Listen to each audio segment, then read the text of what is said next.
Oi, gente! Chama todo mundo! Literalmente, o nosso Na Berlinda está no ar e hoje posso dizer que ele tá linda. A gente tá um programa lindo, todo mundo tá muito preocupado com essa história de beleza, de se ajustar um pouquinho, e mexe daqui, e mexe dali, como fazer. Arrastei ela pra cá pra bater esse papo com a gente, doutora Edjani. Muito obrigada por ter vindo. Ah, Dani, obrigada. Eu que agradeço.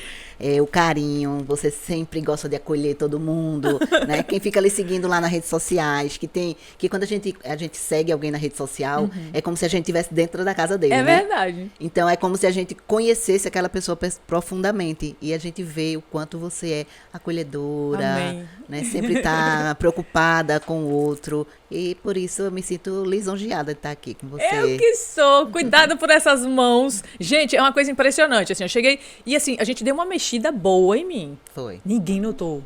Foi. Só diz assim, tá linda. Natural. Esse aqui é o grande X da história, né, Jenny? Assim. Então, eu tenho esse pensamento, sabe, de que as pessoas querem envelhecer, mas querem envelhecer bem.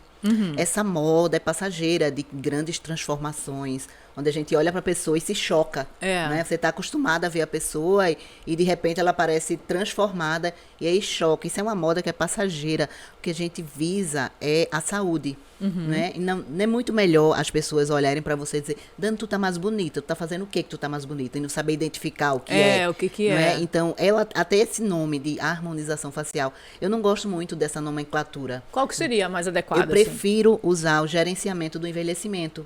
Eu acho que é mais congruente com o meu pensamento, com o pensamento da maioria das pessoas, mesmo aquela que não estejam pensando dessa forma hoje, né? Mas quando essa moda de harmonização facial passar, é isso que vai procurar. Né? Vai procurar o gerenciamento do envelhecimento, porque todo mundo quer envelhecer bem.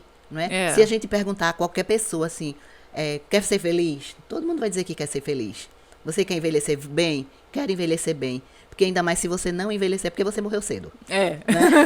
Bem só isso. não vai envelhecer quem morreu cedo. Então não é muito bom quando eu digo que a autoestima é a saúde da alma. Né? Então quando isso parece ser algo fugaz e fútil, você ter autocuidado ou fazer procedimentos para gerenciar esse teu envelhecimento. Mas, na verdade, não é. Até cientificamente está provado que uma pessoa que tem uma autoestima elevada, ela tem autoconfiança, ela convive melhor com o parceiro, ela convive melhor no trabalho, convive melhor com amigos, com familiares. Então, eu digo que a autoestima, ela é a saúde da alma. Né? Então, ela é saúde. Então, a harmonização facial, o gerenciamento do envelhecimento, não é um procedimento, não é algo fútil nem fugaz. É algo que está alimentando a alma. E isso, assim, é muito precioso tocar nesse assunto, porque essa preocupação devia ser uma preocupação generalizada até. Mas são poucas pessoas que se apropriam dessa preocupação e trazem para a vida. E você é uma pessoa disso, e assim, eu falo isso com propriedade, porque você chegou na minha vida justamente oferecendo esse tipo de coisa. Não foi para mim. Você chegou na minha vida dizendo, Dani, eu quero transformar alguém, eu quero dar alegria para essa pessoa. E a gente se conheceu através desse seu start, dessa sua vontade, e eu pude acompanhar muito do seu trabalho e vi muitas coisas. Enquanto eu estava indo, né, para o seu consórcio, você me mostrava, olha só isso aqui. E é impressionante o que realmente... Assim, as transformações são impressionantes, lógico, e históricos de vida fantásticos que começam a passar. Então, cada vez mais atestando essa questão que está sendo dita por aí, com relação à ciência, né? Sim, que é outra vibe quando você muda as coisas. Sim, com certeza. E esse trabalho social, isso é muito importante para mim, sabe? Eu até digo assim, quando um paciente chega no meu consultório querendo algo que eu sei que não vai ficar bom para ele, sabe? Que ele idealiza algo que não vai ser legal para ele. Depois ele pode até se arrepender. Muitas e muitas vezes eu deixo de atender aquele paciente porque é uma expectativa de algo que eu não acredito. Né? Eu acredito que algo que vai ser bom para ele, mas depois que eu sei que ele possivelmente vai se arrepender, ou que possivelmente ele vai se olhar e não vai se reconhecer. Então, essa proposta de humanização do gerenciamento do envelhecimento, né, da harmonização facial, para mim é a questão mais importante. Sabe? Quando eu pego uma pessoa para trabalhar nela, devolver a autoestima. Quantas mulheres chegam no consultório e dizem, doutora, eu vim aqui porque eu queria mudar, porque meu casamento não tá bem, porque meu marido arrumou um amante e eu quero ficar mais nova, sabe? E eu tenho uma conversa com ela, é quase que um consultório de psicologia, né? E conversar com ela, para ela entender que o problema não tá nela, né? O problema não está nela, não está na aparência dela, né? Então, está mais lá dentro, né, da autoestima. Lógico que o trabalho vai auxiliar ela a recuperar a autoestima, mas não com transformações, mas ela primeiramente gostando dela, né? E desde quando eu comecei a trabalhar com inteligência emocional, né, eu trabalho com isso já há 4 anos, e eu consegui agregar dentro do meu trabalho, um trabalho que parece ser fugaz, fútil, que as pessoas não vão ter grande proveito psicológico daquilo. Então, consegui associar a inteligência emocional com a harmonização facial, né? E com isso, fazer esse trabalho social de transformar vidas, de ver mulheres com depressão, mulheres carentes que nunca iriam ter oportunidade de fazer um procedimento desse, né? E você deve ver que, vez ou outra, eu pego uma para transformar a vida, né? Eu tô com uma agora, nesse momento, num projeto que a gente está transformando ela completamente, que ela nem de casa saía.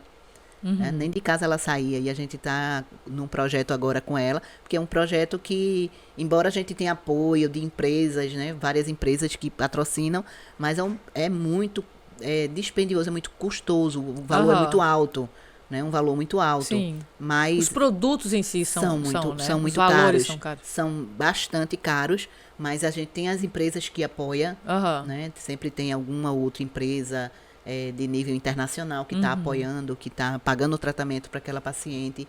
E esse trabalho social de trazer essas mulheres, né, de volta, né, para elas. Para elas, de volta para elas se enxergarem e ficarem felizes. E a partir daquele momento que ela se olha no espelho, que ela se vê bem, daquilo ali é somente o primeiro passo para ela mudar. Né? Então elas começam a ficar mais autoconfiantes, a procurar emprego, porque está se sentindo bem, está se sentindo feliz. Os familiares começam a perceber as mudanças de comportamento. Então, tudo a partir desse primeiro passo. A gente está falando dessas coisas todas, da parte estética e, claro, saúde também. Quando que a gente começa a imaginar a melhor fase de começar a fazer alguma coisa, a se preocupar com isso? Porque a gente fala de um envelhecimento. Muitas vezes as pessoas ficam esperando chegar as rugas para poder sentir que está agora. Eu acho que está na hora. Essa é a hora certa ou tem uma hora certa para isso? Qual é a idade certa? Normalmente começa por botox, é isso? É assim. Existem pessoas que envelhecem mais rápido do que outras, né? Então, se eu tiver que dizer assim, não, tem um parâmetro, tem uma idade para se começar. Não obrigatoriamente todo mundo vai ter que começar naquela idade. Se você me perguntar que idade eu começaria, eu digo 25 anos. Por que 25 anos? Porque é a partir dos 25 anos que eu digo que a gente começa a descer a ladeira. É quando começa o processo de envelhecimento, quando a gente começa a perder 1% de colágeno ao ano. Né? Então, é quando começa o processo de envelhecimento real a partir dos 25 anos. Então, eu diria 25 anos é uma boa idade para se começar a prevenir. Não necessariamente tendo rugas, porque a gente pode prevenir a formação de rugas. Sim. Né? Então, não obrigatoriamente. Então, a idade fica muito, muito flexível, vai depender de cada paciente.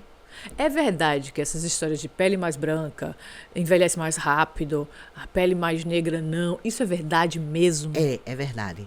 Os melanócitos, eles protegem de qualquer forma a pele do envelhecimento. Né? As pessoas que são mais branquinhas, elas têm mais tendência às rugas, ao envelhecimento mais precoce do que as pessoas com a pele mais escura.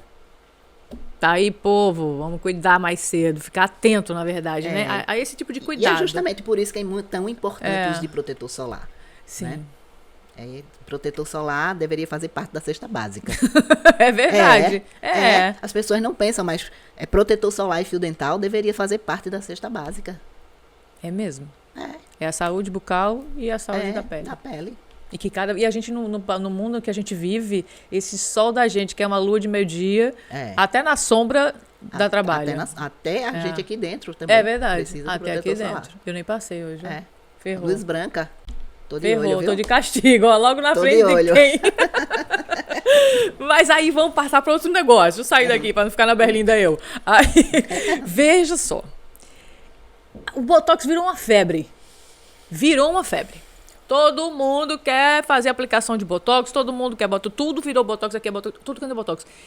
Tem alguma contraindicação para o danado do Botox? Tem? Então, algumas pessoas com doenças autoimunes, gestantes, né? Que gestante a gente contraindica tudo, né? Tudo, né? A gente contraindica só tem o tudo, menino. Embora alguns procedimentos pode até gestante fazer, Mas o Botox não pode não? É tão invasivo assim? Grávida a gente não faz nada. Nada. Porque grávida, qualquer coisa que tiver com o menino vai dizer que foi aquilo ali. Que foi aquilo. Então vamos evitar problemas, evitar processos. E deixa as grávidas... Precauções. Deixa as grávidas quietas. Alguns pacientes com algumas doenças autoimunes também, a gente contraindica o Botox. E algumas marcas de Botox, pessoas que têm alergia a leite, por exemplo, tem uma marca específica que ele não pode usar. Pessoas que têm alergia à albumina humana também não podem usar.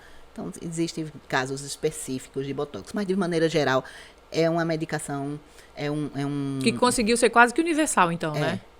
É uma medicação que é bastante versátil, né? E muito utilizada no mundo todo. O Botox é utilizado justamente nessas coisas de rugas e só isso, ou não? Ou tem algum outro tipo de serventia, vamos embalar? Então, excelente pergunta essa, porque quando você pensa em Botox, não é que, na verdade, não é Botox, é toxina botulínica. Toxina botulínica. O Botox é como se fosse o bombril da palha de aço. Né? Então, o Botox é a toxina botulínica mais famosa, porque foi a primeira a entrar no Brasil, né? E até hoje permanece. E hoje a gente já tem 6 marcas no Brasil disponíveis. Mas a pergunta... A pergunta... Eu tive Covid, faz tempo, mas a cabeça ficava... A utilidade do danadinho. Sim, boa pergunta. Então, quando se pensa em Botox, se pensa logo em estética. Né? Mas o Botox... inicialmente, ele não foi usado para estética. Né? Ele foi usado por um oftalmologista que usava para pessoas que tinham estrabismo. E aí a esposa dele, que era dermatologista, percebeu que as rugas no cantinho do olho, os pés de galinha, sumiam quando ele usava a toxina. Então, o princípio da toxina nem é estética. Né? Ela é funcional. Mas dentro da odontologia também se usa o Botox para pessoas que têm bruxismo. Por exemplo, nessa época de pandemia, onde tem muita gente ansiosa, e o mau hábito de ranger os dentes à noite faz com que essa musculatura, né, que são os músculos masseter, principalmente, né, outros músculos associados, mas esses como principais, se a gente faz o Botox ali naquele músculo, a gente consegue aliviar essa mordida e o paciente parar de ranger os dentes à noite e de quebrar os dentes. Olha só, gente, eu tenho um monte de coisa. E, assim... Eu não sabia. Mas, inclusive, há uns 3 ou 4 meses atrás, eu tive a informação de que existia a terapia com relação do Botox para uma questão da menopausa. Da questão do relaxamento da vagina, da musculatura da vagina. Eu fiquei impressionada com isso. Sim. Né? Sim. Porque o Botox, ele age relaxando a musculatura, paralisando a musculatura. Então aquela história da mulherada que passa por um monte desses processos, né? Que, enfim, de bexiga, de tudo. E aí eu fiquei boba com isso. Eu digo, gente, que coisa maravilhosa a medicina chegando, né? De verdade. A toxina, ela existe para muitas coisas, né? Porque quando a gente pensa em Botox, pensa logo na estética. Exatamente. Mas ela tem um leque infinito de possibilidades. Qual a diferença do Botox para o preenchimento? Onde que entra isso aí, assim? Ótimo isso aí, você me perguntar isso, porque isso é uma grande dúvida das pessoas quando fala, fulano colocou muito Botox na boca. Então, o Botox, ele não serve para preencher nada. Ele não dá volume nenhum. O Botox apenas paralisa a musculatura e com um reflexo positivo e estético, a gente vê uma pele mais esticada, uma pele mais sedosa também, né, a gente percebe uma sedosidade também da pele. O preenchimento, que é o ácido hialurônico, né, na sua maioria das vezes, que é o material mais utilizado, ele sim dá volume. Então, quando a gente vai fazer um preenchimento labial, a gente usa o ácido hialurônico. Eu digo sempre aos meus pacientes, para ficar fácil, daqui para cima a gente usa Botox, daqui para baixo a gente usa preenchedor. Dividiu as partes agora. Aí fica mais fácil de entender. Então, quando um paciente meu diz assim, eu queria botar mais Botox na boca, eu digo, você não pode dizer isso não, porque você já sabe que tá errado. Né? Mas aquelas ruguinhas no lábio aqui, é o botox ou o preenchimento que quando coloca já resolve? Então, se coloca o botox nessa região, né, do orbicular da boca, também para pacientes fumantes. Então, quando a gente coloca o botox nessa região, ele até paralisa um pouco o lábio. A pessoa não consegue fumar, né, não consegue chupar um canudo. Mas isso é muito rápido. O efeito do botox passa muito rápido, porque a musculatura da boca da gente, ela está em movimento, né, o tempo todo. Eu digo que é assim, quando eu vou explicar a um paciente para ele entender o porquê. Quando eu coloco o botox na testa dele, é como se eu estivesse engessando a testa dele. Né? Então, uma pessoa que sofreu uma fratura, a gente engessa o braço, então ele fica sem conseguir mexer o braço. O braço, ele tem função ainda, mas ele está paralisado. Quando eu tiro aquele gesso, que ele fica com dificuldade de movimento, então eu faço o quê? Mando ele para uma fisioterapia. Então, a gente está fazendo fisioterapia na boca o tempo todo. Então, se eu coloco a toxina, eu estou colocando, mas o efeito é muito rápido, muito fugaz. Então, aquelas ruguinhas que a gente chama de código de barras, né, ao redor da boca, ela melhora, mas passa no máximo 15 dias com o efeito do botox. É mesmo? Então, não indico. Quase nada, Não, quase nada, porque a gente está fazendo fisioterapia no músculo orbicular. Então, o preenchimento, existem vários procedimentos. Preenchimento, um skin buster na região, para hidratar, fios de PDO, também para estimular colágeno naquela região. Tudo isso, existe uma gama de procedimentos que a gente pode indicar. Em último lugar, nos últimos dos últimos, eu indicaria o botox. Entendi. Aí vamos lá para uma outra história. A gente falando assim, dessa gama de coisas que chegou, né, de procedimentos menos invasivos, porque antes a gente só tinha a cirurgia plástica para isso. Sim. Né? Sim. E depois de um tempo, com todas essas descobertas, então chegaram esses procedimentos menos invasivos. Como que foi para ti, na tua profissão, chegar a essas novidades? Porque pra gente foi uma maravilha, mas e pra vocês, de repente, chegar tudo isso assim, como é que foi pra ti, assim, dar uma olhada e dizer, agora o negócio virou? Na odontologia, esses procedimentos, eles não são tão antigos, né, como é na cirurgia plástica, porque isso aí pertencia à cirurgia plástica unicamente. Então, o médico se formava em cirurgia plástica e poderia também executar esses procedimentos. Antigamente não tinha materiais como tem hoje em dia, né? Existe muita tecnologia e muito estudo em cima dos materiais. Mas naquela época se usava colágeno artificial, colágeno de boi. Entendeu? E existia outros materiais que não eram absorvíveis, como o PMMA, que é o metacrilato, que uma das figuras mais conhecidas que tem um rosto com muito metacrilato é a Gretchen. Sim. Por isso aquele rosto dela foi ficando daquela forma. E não tem como voltar? Não tem como retirar. Porque ele é como uma resina, esse material. Ele funciona como uma resina, ele é colocado justo ao osso, né? E ali é como se fossem várias bolinhas de resina. Ele é colocado justo ao osso. Então, ele ali, junto do osso, não tem como remover. Em algumas áreas ainda se consegue remover cirurgicamente. Como foi o caso do lábio dela, que ela removeu com um profissional, removeu do lábio. E aí aquele dentista reestruturou a face dela. Né? E que ficou excelente o trabalho, porque ele sabe da dificuldade que tinha ali de um material permanente no rosto dela. Então, depois isso foi evoluindo e foram surgindo novas tecnologias com outros materiais. Dentro da odontologia, esses materiais chegaram pra gente em 2011. Então, tem aí 10 anos. Super recente, né? Tem 10 anos. Né? Depois que entrou na odontologia, foi que teve esse grande crescimento, porque uma das coisas que os dentistas têm em diferencial, que eu considero essa profissão belíssima, é que... Ela é apaixonada pela profissão dela, eu acho sensacional. Eu acho essa profissão maravilhosa, porque a gente trabalha tanto com a estrutura óssea, né, como pele. Né? Então, a gente trabalha em várias camadas. E especificamente, né, em cabeça e pescoço. Sim. Né? Então, a gente foca em uma área. Então, quando você... Até numa profissão, se você faz muitas coisas ao mesmo tempo, você faz um pouco de cada. Mas quando você foca em algo, só uma coisa... Aprofunda, mãe. Você aprofunda, entendeu? A relação fica mais íntima. Então, eu digo que eu não consigo alcançar a evolução da harmonização facial dentro da odontologia, porque todo dia tem coisa nova. Todo dia tem novas pesquisas, todo dia tem muitos estudos. E isso, as empresas me falam isso, sabe? Os diretores de empresa que eu tenho contato de materiais, e diz, eu gosto muito de trabalhar com a odontologia, porque na odontologia tem pesquisa todo dia. Todo dia tem coisa nova, sabe? Então, eu fico assim, deslumbrada com as coisas que acontecem dentro da odontologia, na evolução de materiais, o tanto de material, tanto de coisa que apareceu depois, sabe? Então, pra gente, isso foi excelente. E o cirurgião plástico, embora trabalhem com isso também, mas não é essa a preferência deles. Eles querem operar, que eles gostam a cirurgia. Eles são a raiz, gostam de ver sangue, né? Eu digo assim, eu sou da nutelagem, eu gosto da... Nutella, da branquinha.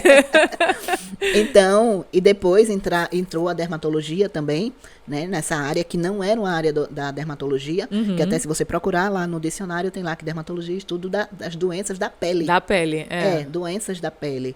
Eles fazem cursos depois, né, da formação, hoje em dia já deve ter, né, dentro da formação, de preenchimento, de toxina, entendeu? E a odontologia, ela chegou mergulhando totalmente. Então, hoje, para você fazer os procedimentos... Eu te conheci, desculpa te interromper, mas ainda nesse processo, né? Era? Aquele dilema, assim, era uma confusão, e pode, não pode, né? Entrou vários processos, né? Mas a odontologia passou por tudo isso já foi derrubado, já chegou à segunda instância, já foi derrubado novamente. Né? Hoje é uma especialidade da odontologia, né? Então... Ninguém pode dizer que dentista não pode fazer, porque é a única profissão que tem harmonização facial é a odontologia. Né? Que trabalha e foca exclusivamente. É uma grande conquista para vocês. É uma grande conquista, briga, é um grande aprofundamento no assunto. Né? Eu trabalho com isso já há 8 anos, né? Trabalho com harmonização há 8 anos, embora ainda não era uma especialidade, mas se trabalhava dentro da odontologia sem ser especialidade ainda. Né? Há 2 anos, ou 3 anos, eu acho que 3 anos, existe a especialidade de odontologia, dentro da odontologia de harmonização facial, e há 4 anos foi quando eu comecei com meus cursos, somente focado em harmonização. E hoje tudo que eu tenho é somente focado em formação de profissionais e trabalhar com o público somente com harmonização. Pois é, gente, é uma coisa impressionante. E assim, essa mulher tem uma mãozinha e uma cabeça empreendedora fora do comum. Se teve aquele startzinho da história do Instituto e saiu entrando em contato com todo mundo para arrastar isso lá para Vitória, porque você é de Vitória, né? Sim. Mas ela tem de Recife também, que fica muito claro, ela fica lá e cá, na ponte terrestre. E aí você conseguiu montar essa estrutura lá, do jeito que você queria. Tá faltando alguma coisa? Como é que tá? Me conte. Sempre falta, né? A gente sempre quer crescer mais, né? Se a gente estagnar e pensar que não chegou, que já chegou no topo, então na verdade, a gente só vai cair. Aí acabou. Então, quando eu comecei com cursos há 4 anos atrás, eu comecei em um instituto como convidada, professora convidada. Eu fiz um curso lá, e aí a dona da escola me chamou para ensinar lá, para dar um curso lá. Então, eu fui trabalhar lá, passei uma turma. Na segunda turma, eu já saí de lá, já aluguei um espaço junto com a sócia, e a gente já começou dando curso, já começou com turma, né, com outras turmas. Depois, essa minha sócia saiu, ela hoje é delegada lá no Ceará, né, ela já era dentista e advogada, fez um concurso e hoje ela está lá no Ceará. Vocês eram super amigas, né? Ainda hoje somos super amigas até hoje. E fiquei sozinha por um período, depois tive uma outra sócia.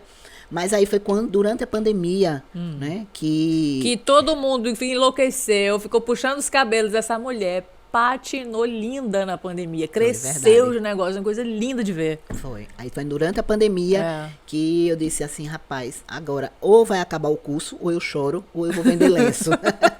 Eu disse, então eu vou vender lenço. Então, dentro de 15 dias, eu resolvi, eu vou levar o Instituto para Vitória. Porque aqui eu alugava espaço, eu alugava hotel para dar o curso. Eu carregava, literalmente, meu consultório no carro. Para o curso. Eu e minha secretária, a gente saía de madrugada de casa, carregava tudo, o carro vinha pesado de coisa. Eu montava toda a estrutura em algo que não era meu. Que não era seu. Aqui, em Recife. E aí, durante a pandemia, quando fechou tudo, eu disse, eu vou trazer o Instituto para Vitória. Eu tinha já o prédio lá onde é meu consultório. Eu disse, eu vou pegar uma sala e vou montar uma sala. Eu tinha umas cadeiras, sabe aquelas cadeiras de madeira de antigamente, que tem um braço assim? Eu tinha umas carteiras mesmo de escola, de escola, dura, sem ergonomia nenhuma, que dói a coluna. Eu tinha um galpão lá guardado, umas bem antigas. Meu pai pintou todas as cadeiras. Pintou todas as cadeiras. Eu peguei uma sala, mandei pintar a sala, arrumei a sala toda, comprei uma televisão, coloquei lá. Eu disse, pronto, o curso agora vai ser aqui. Lá no meu consultório eu já tinha 2 cadeiras de atendimento. Eu disse, vou fazer os atendimentos dos pacientes aqui no consultório e tem uma sala de aula. E eu tenho uma foto ainda quando eu abri lá em Vitória. Isso foi o ano passado. O ano passado, exatamente. Isso foi bem recente.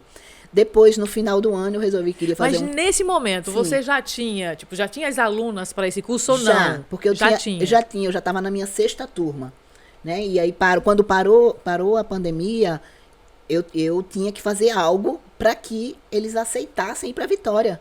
Porque eu recebo alunos de vários lugares do Nordeste. Então é justamente isso que eu estou te perguntando. Assim, essas pessoas elas já estavam contigo na hora da pandemia, já estavam lá. Vocês já estavam comigo. No entanto, estavam tendo aula online, porque não poderia ter clínica. Né? Eu continuei atendendo no meu consultório. Eu só parei 15 dias na pandemia, mas eu trabalhei a pandemia inteira. Ela trabalhou com atendimento. Depois cirurgiada. Ela não para, não. Eu fiz uma cirurgia em setembro, no sábado, na segunda-feira eu já estava trabalhando. Virada. Na quarta-feira eu já estava dirigindo, já estava trabalhando. Eu não parei durante a pandemia. Trabalhei muito durante a pandemia. E aí eu tinha que fazer algo que conquistasse os alunos para quebrar o preconceito de que eles teriam que ir para uma cidade do interior. E como eu tinha essa turma 6 em andamento, eu formei uma nova turma, que foi a turma 7, e aí eu tinha algo de diferente que os outros cursos não tinham. Eu tinha muito paciente para ser atendido.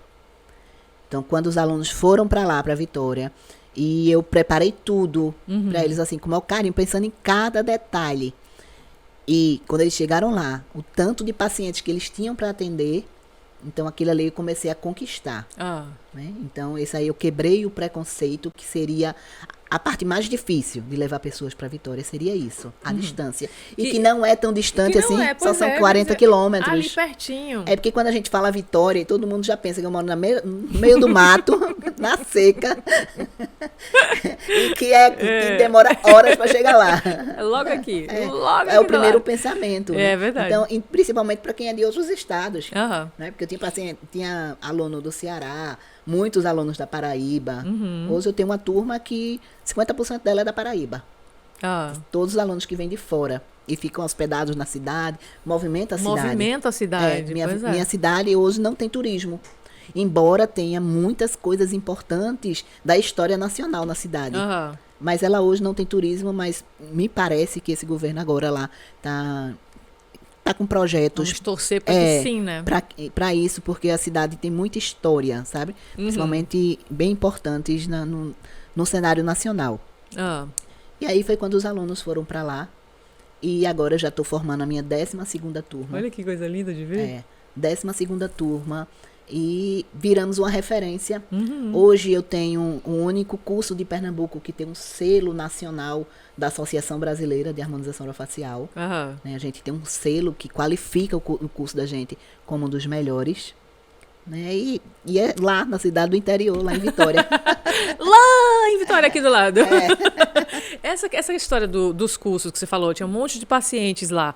Você continua com aquela preocupação de passar os valores mais, tipo, você falava antes, tabela de curso. Isso. Né? Você mantém isso, assim. Mantenho. Porque você consegue passar uns valores bem acessíveis, né, dos procedimentos. Porque, assim, quando você trabalha na capital, né, existe pessoas com poder aquisitivo maior. Né? Quando você está no interior, principalmente numa cidade como Vitória, que é muito próximo de Recife, que as pessoas que têm dinheiro vêm gastar em Recife, não gastam na cidade. Né? Então é muito difícil a cidade crescer, porque as pessoas não investem lá, preferem investir em Recife, que é muito perto. Né? Então eu tenho um público ali nas cidades vizinhas que não tem condições de fazer um procedimento de harmonização, um botox, um preenchimento, sabe, qualquer procedimento. Então, nos cursos eles têm essa possibilidade, né? Então, todo esse público migra para lá para o instituto para ser atendido pelos meus alunos. E eu sei exatamente cada gota de botox que sai lá dentro. Porque eu atendo, circulo por todos os pacientes. Ah. Nenhum paciente faz nada que eu não tenha visto antes, tenho concordado que é aquele plano, que aquilo ali vai ser o melhor para o paciente. E eu comando absolutamente tudo. E até o ano passado, eu fazia absolutamente tudo do Instituto. Né? Eu fazia o comercial, eu fazia o marketing, eu fazia vendas, eu fazia divulgação, eu fazia meu design, tudo, absolutamente tudo. Hoje não, hoje eu tô com 11 pessoas na minha equipe. Tô com 11 pessoas hoje que me assessoram, né? Tanto o pessoal do marketing, tem pessoal de comercial, hoje tô mais tranquila, sabe? Para ser somente o pensamento estratégico de crescimento. E ainda chegou uma outra... Gente, eu tô falando isso aqui, eu tô puxando dela um monte, para vocês terem noção do que é uma cabeça quando tá literalmente equilibrada emocionalmente, que consegue produzir, sabe? Então, Edjani é um grande exemplo disso. Eu te chamo Edjani, eu falo certo o teu nome? Fala, certinho. Falo, né? Certinho. Amém. Que eu já vi outras pessoas pronunciando diferente. Eu já acostumei quando as pessoas digam Edjani, eu digo, pode ser. Oi, do mesmo jeito. Né? Pode ser. Então, assim, e ela para mim, é um exemplo de uma grande mulher que sai, assim, de momentos difíceis, como essa pandemia, então, que sai de momentos difíceis e consegue produzir, mas ela já vem produzindo há muito tempo. É uma mulher, assim, de mão cheia, literalmente, é mãe, é mulher, é casada. E você toma conta... E agora avó também. E agora avó. E você toma conta desse universo todo numa leveza tão absurda que não tem como não te admirar como mulher e não te trazer pra cá e dizer assim, olha...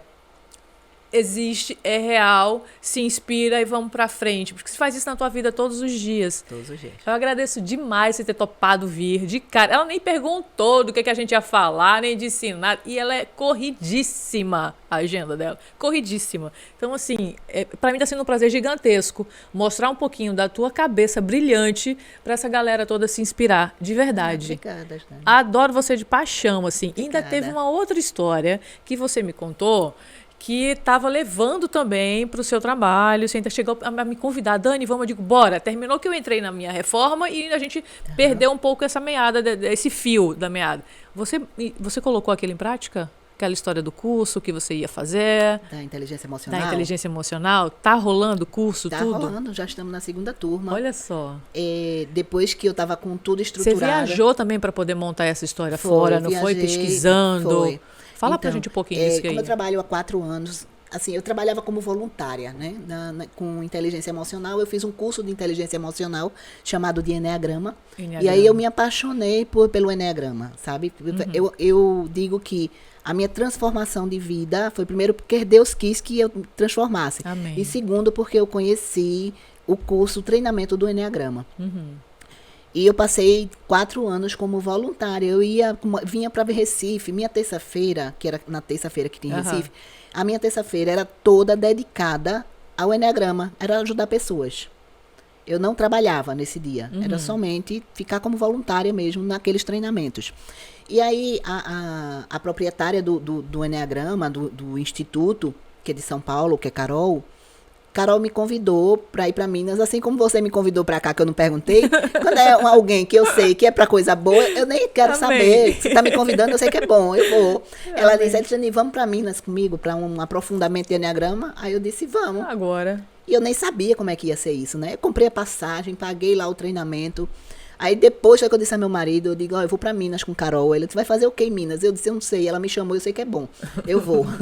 E lá eu passei uma semana numa imersão com um padre Domingos, que é um padre português, que é uma referência latino-americana de Eneagrama. E eu tava lá e nem sabia que o homem era isso. E eu passei a semana inteira com ele, que no último dia foi que eu vi vários livros dele. Como assim, né? Aí eu disse, esse Domingos aqui é o padre Domingos? É ele mesmo. Eu digo, meu Deus, eu passei a semana toda com ele, eu nem sabia. E aí, lá veio um convite de Carol pra gente colocar uma turma presencial, que ela tem turma só online hoje, né? Com a pandemia ficaram todas online. Todo mundo online, Então ela tem alunos do Brasil todo nos cursos online.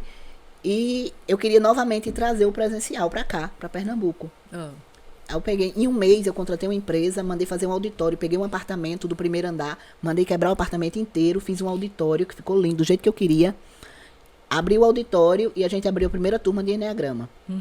Para você ter ideia, o Eneagrama é tão importante que ele é usado pelo FBI nos Estados Unidos para identificar a personalidade do serial killer. O que é o Eneagrama? Então, o Eneagrama, se a gente for lá na história, é um símbolo matemático que foi estudado, foi descoberto no Egito, foi estudado na Grécia, mas se a gente colocar o Eneagrama na prática, ele é um treinamento de autoconhecimento. Então, quando você se conhece, você sabe o que é que você tem de bom que vai lhe ajudar a evoluir. E, às vezes, a gente não consegue evoluir por alguns pontos que a gente chama de pontos de melhoria. É aquilo que a gente precisa melhorar. Então, quando você se conhece dentro do Eneagrama, a gente tem 9 tipos de personalidade. Então, quando você se identifica dentro do Eneagrama, então você vai trabalhar em cima daquilo que você é. Entendeu? Então, por exemplo, vou dar um exemplo.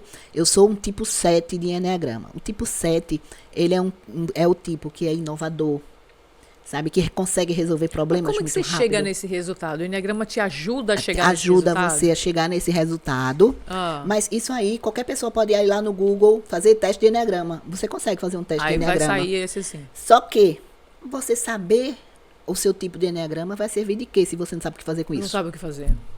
Então, eu até digo assim, não faça não, deixe para fazer o treinamento, porque quando você sabe que você é tal tipo, você se coloca numa caixa. Eu sou isso, pronto, acabou. E o Eneagrama não é para te colocar na caixa, é para te tirar da caixa. Para dizer assim, então, o meu tipo, eu sou inovadora, minha cabeça é inovadora, eu sou uma pessoa que penso bastante, que consigo visualizar o que vai acontecer no futuro. Warren Buffett, por exemplo, é um tipo 7, que é o mesmo tipo que eu. Que é um dos homens mais ricos do mundo. Uau! Né? Então, a gente consegue... O 7 é o desejado nessa parada. Não, cada um tem seus pontos positivos e tem os seus pontos negativos, né? Mas, no entanto, esse meu tipo é inovador, é criativo, é bem-humorado, é energizado. No entanto, como pensa em muitas coisas ao mesmo tempo, tem muitas ideias, desiste de muitas ideias ao longo do caminho. Sabe? Então, esse aí é o meu ponto de melhoria. Você tem esse espelhamento, aí você já consegue saber se situar ali. Então, esse aí é o meu ponto de melhoria. Então, sempre que me vem algo, a gente está conversando aqui, mas minha cabeça já passou várias ideias aqui na minha cabeça.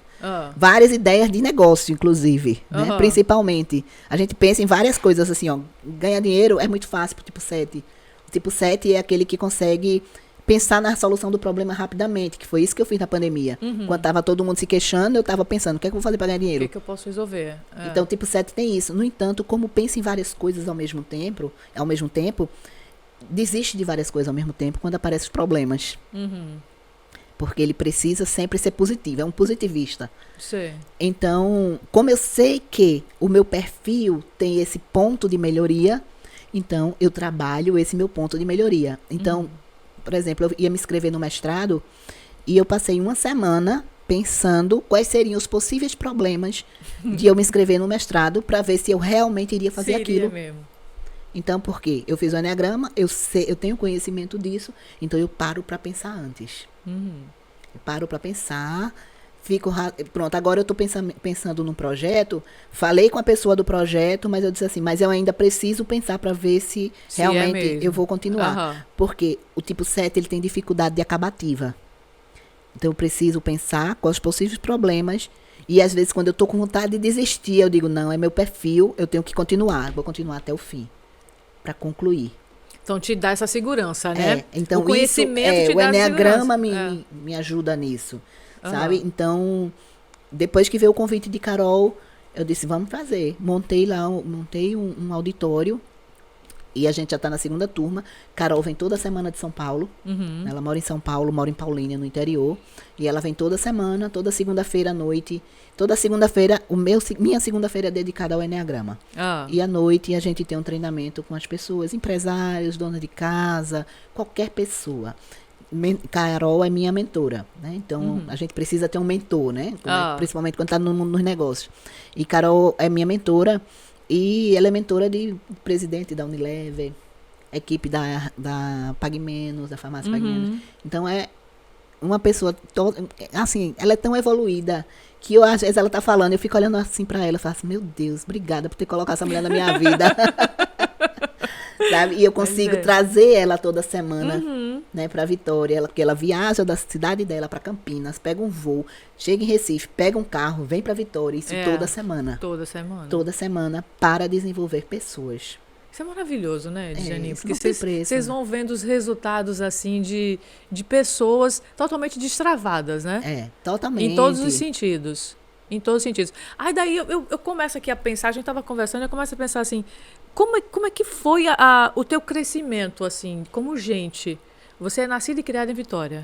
Eu digo que sou nascida, criada, casada e parida em Vitória. Tudo em Vitória. Tudo em Vitória. Tudo em Vitória. Como é que foi esse teu processo, assim, de vida em Vitória, assim? Tua família, como é que era? Então, minha mãe era professora, né, professora de escola pública, né, e a vida toda. Meu pai era taxista, né, e minha mãe era, assim, trabalhava de manhã, de tarde e de noite, né, para sustentar a casa. Meu pai era um tipo 7, assim como eu, esse tipo um safado, sabe? Só olha pra diversão. E minha mãe sustentou eu e meu irmão, né? A gente estudou em escola pública. Eu só vim estudar numa escola particular quando eu fui fazer o primeiro ano. E quando eu fui fazer o primeiro ano, minha mãe sempre dizia assim: trabalho de moça pobre é ser professora. Trabalho de moça pobre é ser professora. Então, eu segui aquilo que ela disse. Eu fui estudar magistério, eu estudava magistério à noite, mas de manhã eu estudava cursinho, fazia o primeiro ano em uma escola, num colégio particular, porque eu queria fazer odontologia. Sempre quis fazer odontologia. Sempre quis fazer odontologia. E aí, quando eu tinha 18 anos, eu fiz um concurso para o estado e aí passei. Passei no concurso e fui ser professora, como minha mãe queria, né? Foi no mesmo ano que eu casei e... eu sempre pensava, sempre almejava, sempre ganhar mais. Eu sempre, desde criança, que eu pensava assim, a gente vinha para Recife uma vez por ano só, que era na época de Natal, e eu lembro assim, da imagem quando a gente vai chegando na BR, que a gente vê os prédios, né? Quando a gente vai chegando, eu ainda tenho essa imagem assim na minha cabeça, só que a gente não tinha dinheiro para gastar em nada, né? Aí meu pai levava a gente para conhecer o Natal do centro do Recife. Isso de noite, a gente andando com salto, o pé todo arrebentado, e andando ali no centro de Recife para olhar a decoração do Natal. E aí eu vinha sempre pensando no carro, um dia eu vou ter meu próprio carro. Eu vou vir para Recife sozinha, no meu próprio carro. Isso desde criança eu sempre pensei, sempre grande. Né? E até ensinei também meus filhos isso. Eu digo, pense grande, porque no mínimo você vai chegar à metade. Agora, se você pensa pequeno, você vai chegar em canto nenhum. Sempre pense grande, sempre pense grande. E aí, eu queria muito fazer odontologia, né? Fui ser professora. Passei 7 anos ainda como funcionária pública. Durante esses 7 anos, eu fui fazer cursinho. Quando meu filho tinha 6 meses, eu passei no vestibular para estudar em Caruaru. Porque Caruaru era a única faculdade de odontologia que tinha à noite. Aqui em Recife só tinha 2 que era de dia. Eu disse, não, agora eu vou fazer em Caruaru porque é à noite. Eu trabalho o dia todo, à noite eu viajo para Caruaru e vou fazer odontologia. No ano que eu entrei na faculdade, essa faculdade mudou. Eram 4 anos, mudou para 5 e passou a ser integral. Era manhã, tarde e noite. Caramba. De segunda a quinta. Era manhã, tarde e noite. Eu disse, pronto. Aí coloquei uma pessoa no meu lugar, depois eu fui obrigada a pedir demissão. Tive que pedir demissão porque eu... E o pequeno em casa? Ficava com babá, com a minha mãe. E vai se virando. Foi criada assim, os 2. E aí eu viajava todos os dias para Caruaru. Durante 3 anos eu viajei todos os dias para Caruaru. Depois eu tranquei a faculdade e fui trabalhar na fábrica. Né? A safadeza do meu perfil, né? Aquela história comecei, não ia terminar. E aí fui trabalhar na fábrica, que nessa época a fábrica era dentro da Ceasa. Então eu vinha, 4 horas da manhã eu vinha para a Ceasa para trabalhar. E nesse tempo aí eu fiz outro vestibular, entrei em enfermagem na Federal. Veja, olha só, a safadeza, né? do meu instinto, do meu tipo. Aí fui estudar na Federal. E quando dava a hora do almoço, eu voltava para a Ceasa, pegava o caminhão, ia fazer entrega no Bom Preço, voltava para a Ceasa, deixava o caminhão, voltava para a Federal. Aí eu disse, rapaz, não é isso que eu vou querer, não. Eu não vou querer ser enfermeira, não vou querer ficar dentro da fábrica, eu vou voltar para fazer odontologia. Era fábrica de quê? De goma, existe até hoje. A fábrica que existe até hoje. Temos até hoje a fábrica. É uma delícia, por sinal. Cresceu bastante também a fábrica. E era toda manual nessa época, né? Era tudo manual. Era bem pequenininho dentro da Ceasa, era um box dentro da Ceasa, a fábrica. E aí eu disse, não, eu vou voltar para Caruaru. Aí entrei em outra turma e continuei a faculdade. Só que eu já estava muito cansada. Ter que ir Imagino. e voltar todos os Todo dias. dia, todo dia. E isso, meus filhos crescendo, né? É. E meus filhos crescendo e eu no mundo. Aham. E aí eu disse, meu marido disse, ó, é melhor tu ficar lá em Caruaru, porque tu tá ficando muito cansado. Eu tava cochilando na estrada. Na estrada, o perigo. Eu já tinha carro, meu marido já tinha me dado um carro, a gente tava crescendo. E ele disse, é melhor tu ficar lá em Caruaru. Aí tinha 2 meninas lá que moravam no apartamento.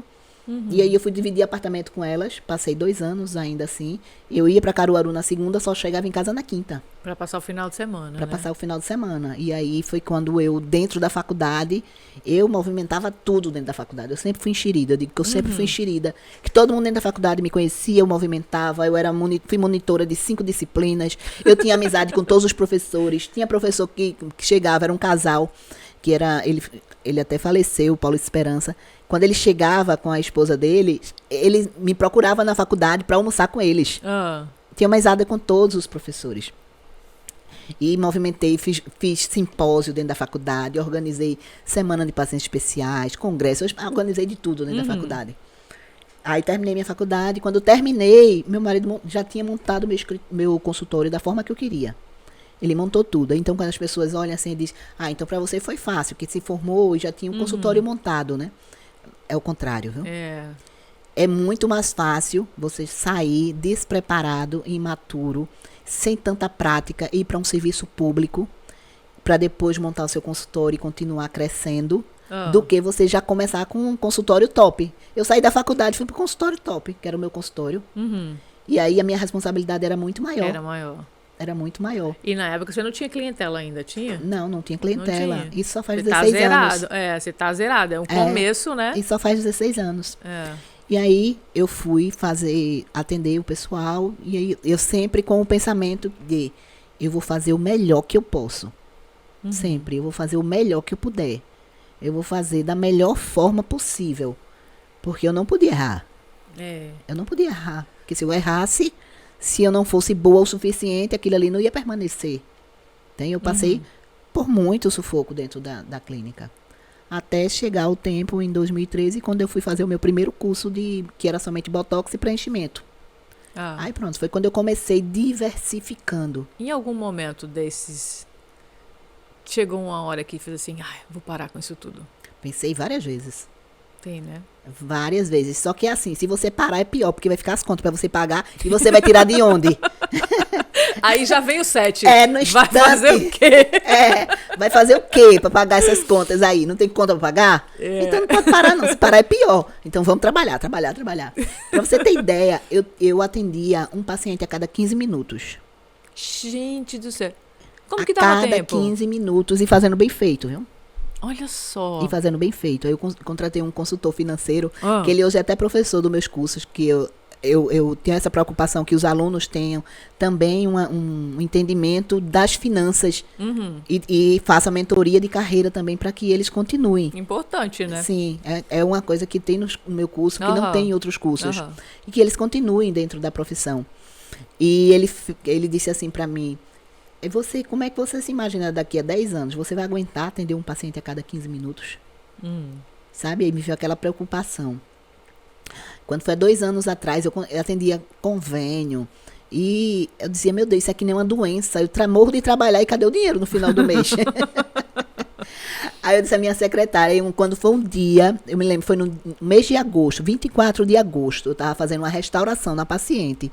Eu já estava trabalhando muito com harmonização facial, já tinha muito paciente. Quando eu passei 2 horas para fazer uma restauração. Depois a paciente ia retornar ainda. E eu tinha cobrado R$250.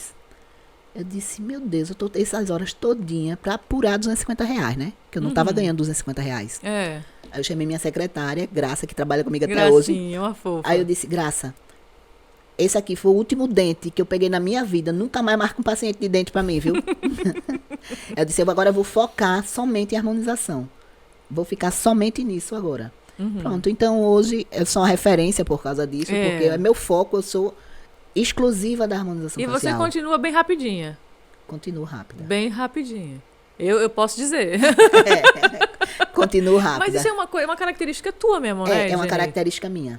É aquele doutor Vioto, que, né, que é um dos dentistas, é o dentista mais conhecido do Brasil, né? Porque ele é o milionário dos dentistas, né? Ele é uma referência, né? Vioto, na história dele, ele morou no Japão, quando ele não queria nada com a vida, e ele pediu para a mãe dele pagar para ele ir pro Japão, que a mãe dele é japonesa. Para ele ir pro Japão com 16 anos, porque ele estava envolvido com coisa errada, sabe, na periferia onde ele morava. E lá ele aprendeu a habilidade de trabalhar rápido com as mãos.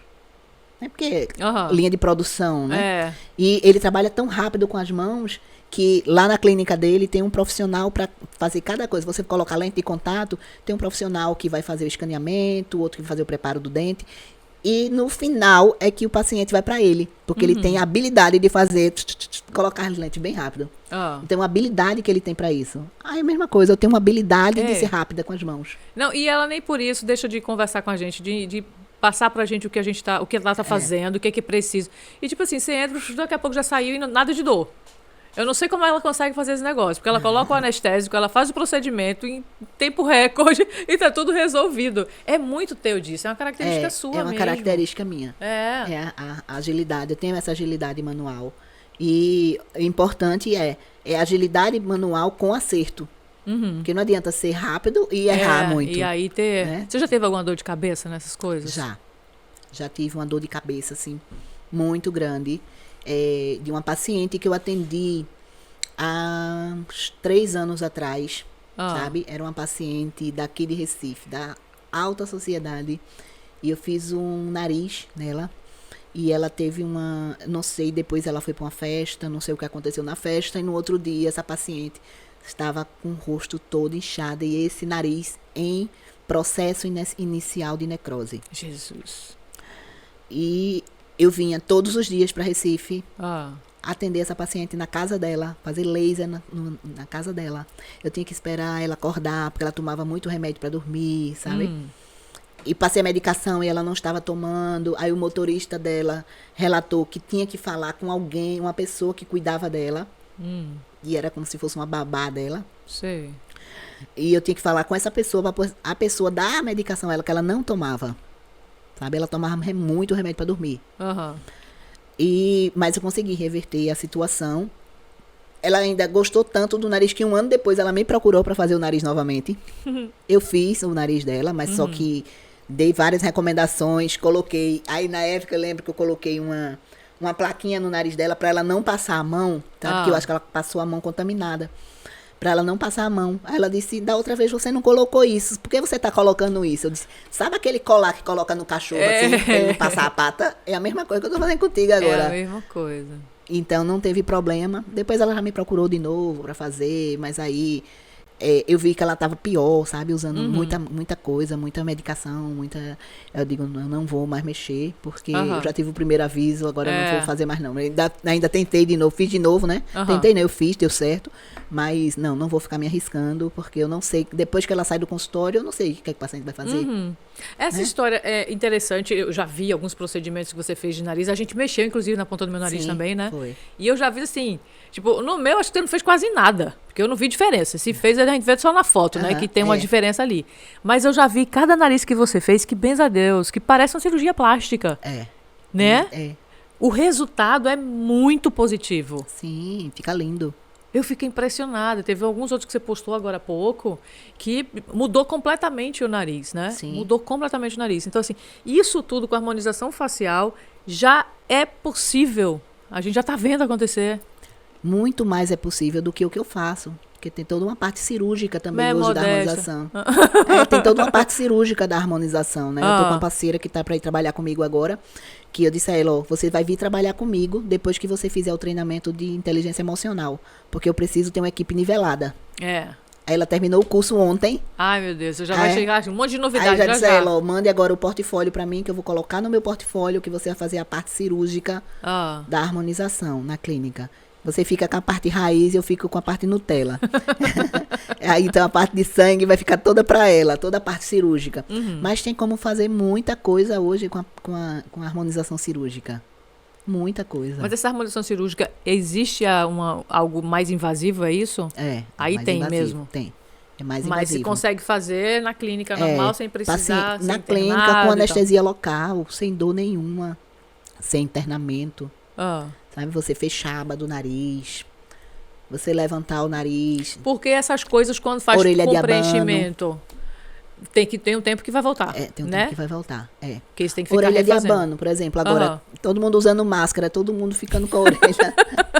A orelha da Aí, Zinha. imagine consertar isso. Tava até proibido. O pessoal começou fazendo, mas o conselho proibiu, Ah. né? Mas sexta-feira à noite foi liberado novamente. Conseguiram entrar com a ação e foi liberado novamente. Já está liberado novamente para dentista fazer. Ah. Eu não gosto muito não, sabe? Mas tem quem gosta. Eu não gosto de coisas muito radicais, como tu sabe, né? Eu não gosto de coisas muito radicais. Mexer em orelha, fazer procedimento definitivo em nariz. Nada que é definitivo, pra mim, não é legal. Aham. Mas essa história da orelha é verdade? É Tipo, verdade. o uso vai ficando mesmo assim? Sim, é uma cartilagem, né? Ela vai se remodelando. Prejuízo negativo, mais um. É. Prejuízo só tem negativo, mas tem uns prejuízos positivos que depois eu conto pra vocês. Mas esse realmente chega aí, né? Chega. Então aquela história que mãe colocava, tipo, pegador no umbigo, no nariz, aquilo dava resultado mesmo, não? Ah, porque tá remodelando a cartilagem. Vê só, gente. E a gente Mas fica não vai achando fazer isso, não né? vai fazer, pelo amor de Deus. Vai Mas a fazer gente ficava isso. achando que isso era coisa de doideira, né? Mas mas realmente tem um fundamento aí. tem um fundamento nessa história. É. O que te faz chorar? É muito difícil me fazer chorar.